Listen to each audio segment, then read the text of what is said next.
बच्चों, आज हम नया चैप्टर शुरू करेंगे, प्रबंध के सिद्धांत।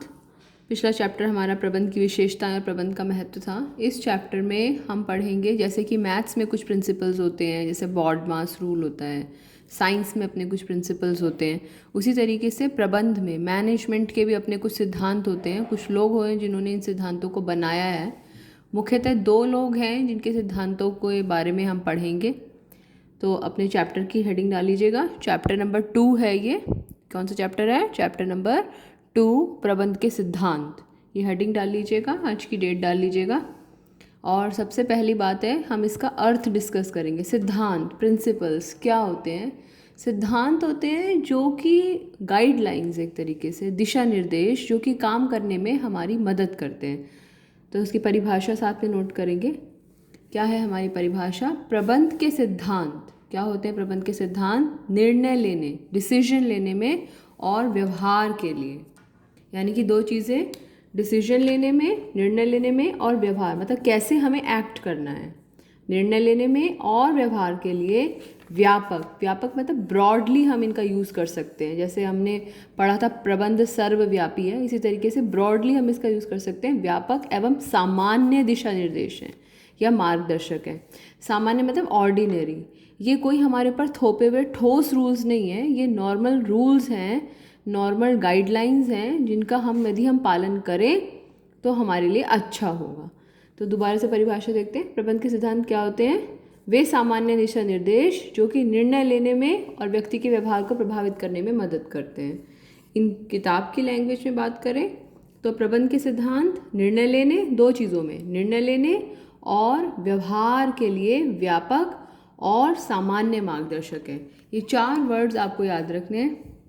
निर्णय लेने के लिए और व्यवहार के लिए, डिसीजन और एक्ट, उसके लिए क्या है? व्यापक और सामान्य मार्गदर्शक हैं, डिसीजन मेकिंग। अब नेक्स्ट पॉइंट है हमारा इसकी प्रकृति।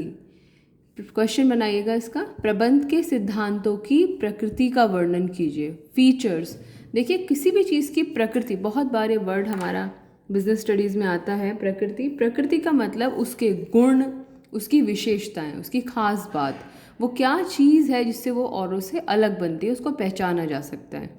तो प्रबंध की विशेषताएं, प्रबंध के सिद्धांतों की प्रकृति लिखा हुआ आ सकता है, विशेषताएं लिखा हुआ आ सकता है, तो इस आधार पर हम उसे पहचान सकते हैं। 7 पॉइंट्स हैं इसमें हमारे। देखिए हमें एनसीईआरटी को फॉलो करना होता है, तो जो पॉइंट्स हम आपके साथ यहाँ डिस्कस कर रहे हैं वो एनसीईआरटी के पॉइंट्स हैं।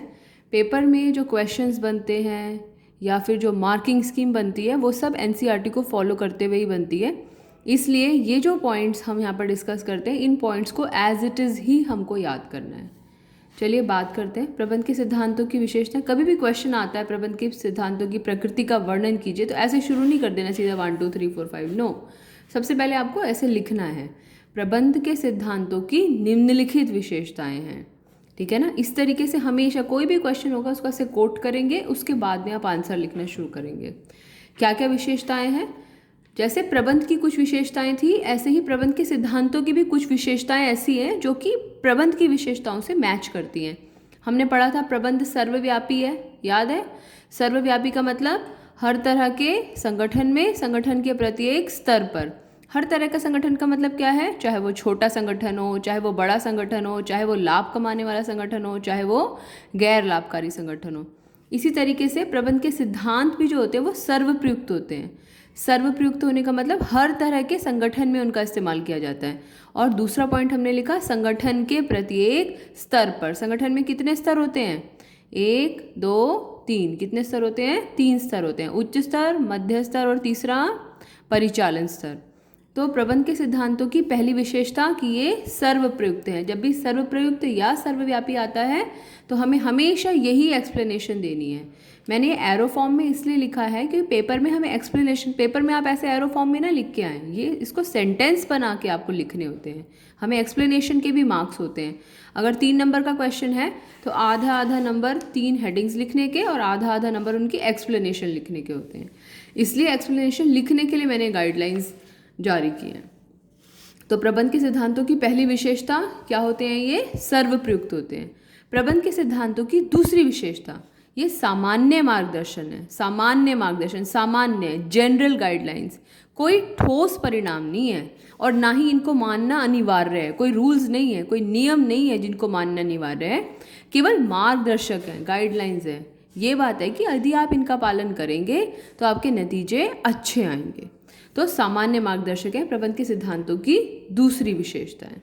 अब बात करते हैं प्रबंध के सिद्धांतों की तीसरी विशेषता। किसी भी क्षेत्र में अगर सिद्धांत होते हैं वो आमतौर पर या तो उनका अवलोकन करके, ऑब्जर्व करके, या फिर एक्सपेरिमेंट के आधार पर उनका निर्माण किया जाता है, व्यवहार और शोध पर आधारित। तो प्रबंध के सिद्धांत भी दो आधारों पर बनते हैं, व्यवहार पर, शोध पर। व्यवहार का मतलब ऑब्जर्वेशन मेथड, इसे अवलोकन विधि भी कहा जाता है, और शोध का मतलब एक्सपेरिमेंटेशन मेथड, परीक्षण विधि। जैसे अवलोकन, अवलोकन मतलब ऑब्जर्व करना, देखना, लोगों के क्रियाकलापों को देखना।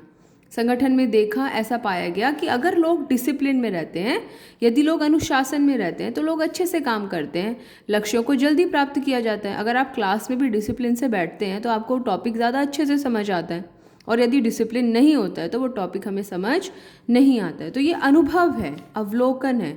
तो इस आधार पर अनुशासन नाम का एक सिद्धांत बनाया गया। यहाँ पर दूसरा एग्जाम्पल मैंने लिया है थकान का।